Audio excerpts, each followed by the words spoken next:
ဒီမှာဆိုလို့ရှိရင်lip မအိုစေးလို့အရင်နာမည်ကြီးနေတဲ့ moisturizer ကဒီမှာဘူး60ဒါဘူး60ပေးရမှာဘူး100ကျော်ပေးရမှာပြည့်စီမလောင်းလို့ပေါ့နော်ဒါရောက်တော့အသားယူစိုကြည်ပြောင်းဝေးပြီးတော့မှကလို့စေတဲ့ liquid essence ကဘူး100ဟုတ်ပြီနော်ဒီမှာရောက်တော့ moisturizing skin toner all skin type အားလုံးသုံးလို့ရတယ် toner ကဘူး50 okay ဒီမှာရောက်တော့ shoot the enzyme cleanser ကိုရီးယားမျက်နှာသစ်ကရောက်တော့ဘူး50 okay ဒီမှာဆိုလို့ရှိရင်အမိုးက sun cream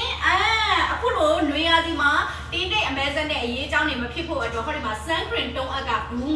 50ဒါတပတ်စာပဲနော်သူကတပတ်ဒီပစ္စည်းကိုတပတ်နဲ့ကုန်အောင်ရောင်းပြစ်တာဟုတ်ပြီနော်အဲ့တော့အမိုးစီမှာလက်ကားပြန်ပြီးတော့မှယူရောင်းခြင်းနဲ့ဆိုတဲ့သူတွေဆိုလို့ရှိရင် Asian Skin Care ရဲ့set မျိုးဆက်အစုံလိုက်ကိုအစုံ20နဲ့စပြီးရောင်းလို့ရတယ်ပြည်တွင်းပြည်ပကိုအကုန်လုံးပို့ပေးတယ်ဟုတ်ပြီနော် okay